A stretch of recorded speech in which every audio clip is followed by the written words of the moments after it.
कुमार के राज्यसभा जाने के फैसले के बाद अब सबसे बड़ा सवाल यह है कि बिहार का अगला मुख्यमंत्री कौन बनेगा। सूत्रों के मुताबिक गृह मंत्री अमित शाह और नीतीश कुमार के बीच आज भावी सरकार की रूपरेखा पर चर्चा हुई है। सरकार का फार्मूला भी लगभग तय बताया जा रहा है। अब सवाल यह है कि बिहार का अगला मुख्यमंत्री किस पार्टी का होगा, बीजेपी या जेडीयू। क्या बीजेपी पहली बार अपना मुख्यमंत्री बनाएगी या फिर नीतीश कुमार की पार्टी ही इस कुर्सी पर अपना दावा बरकरार रखेगी। सूत्रों से जो सबसे पुख्ता जानकारी सामने आ रही है उसके मुताबिक बीजेपी इस बार अपना मुख्यमंत्री बनाने की तैयारी में है। बिहार में आज तक बीजेपी का मुख्यमंत्री नहीं बना है।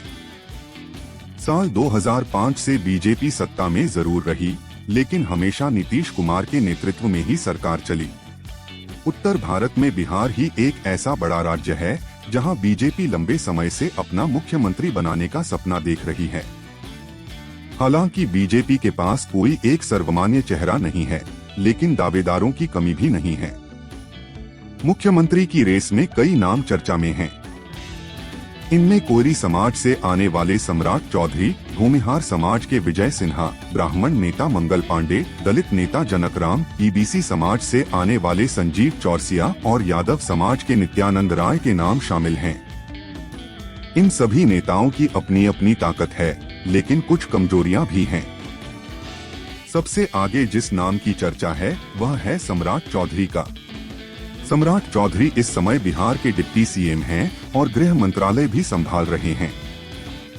खास बात यह है कि वह उसी कुर्मी कोयरी सामाजिक समीकरण से आते हैं जिससे खुद नीतीश कुमार आते हैं। इसलिए माना जा रहा है कि उनके मुख्यमंत्री बनने पर नीतीश कुमार को ज्यादा आपत्ति नहीं होगी। सम्राट चौधरी को बीजेपी नेतृत्व का समर्थन भी हासिल बताया जा रहा है, लेकिन उनका एक माइनस पॉइंट यह भी माना जा रहा है कि वह मूल रूप से बीजेपी के नेता नहीं रहे हैं। वे पहले आरजेडी और जेडीयू में रह चुके हैं और करीब 7 साल पहले बीजेपी में शामिल हुए थे।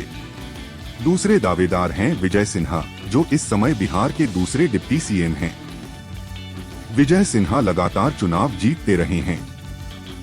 वह नेता विपक्ष और विधानसभा स्पीकर भी रह चुके हैं। इन दिनों बिहार की राजनीति में उनके काम की काफी चर्चा भी हो रही है, लेकिन भूमिहार जाति से होना उनके लिए एक कमजोर कड़ी माना जा रहा है। इसी तरह मंत्री मंगल पांडे का नाम भी चर्चा में है।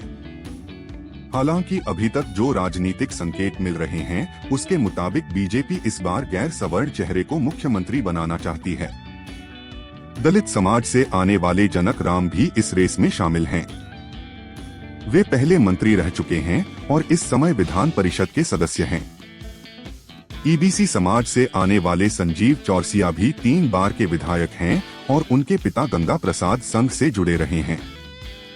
छठा नाम नित्यानंद राय का भी चर्चा में है, जो इस समय केंद्र में राज्य मंत्री हैं। लेकिन उनकी चुनौती यह है कि वे यादव समाज से आते हैं और बिहार में यादव वोटर परंपरागत रूप से आरजेडी के समर्थक माने जाते हैं। राजनीति में बीजेपी अक्सर चौंकाने वाले फैसलों के लिए जानी जाती है, इसलिए यह भी संभव है कि इन नामों के अलावा कोई नया चेहरा आखिरी समय में सामने आ जाए। सूत्रों के मुताबिक सरकार का फार्मूला भी लगभग तय हो चुका है। अगर बीजेपी का मुख्यमंत्री बनता है तो जेडीयू के 2 डिप्टी सीएम हो सकते हैं। डिप्टी सीएम के लिए जिन नामों की चर्चा हो रही है उनमें नीतीश कुमार के बेटे निशांत कुमार का नाम भी शामिल है। इसके अलावा दलित नेता अशोक चौधरी या फिर जेडीयू के वरिष्ठ नेता विजय कुमार चौधरी का नाम भी सामने आ रहा है। फिलहाल बिहार की राजनीति में यही 5 चेहरे सबसे आगे माने जा रहे हैं, लेकिन अंतिम फैसला क्या होगा यह आने वाले दिनों में ही साफ हो पाएगा।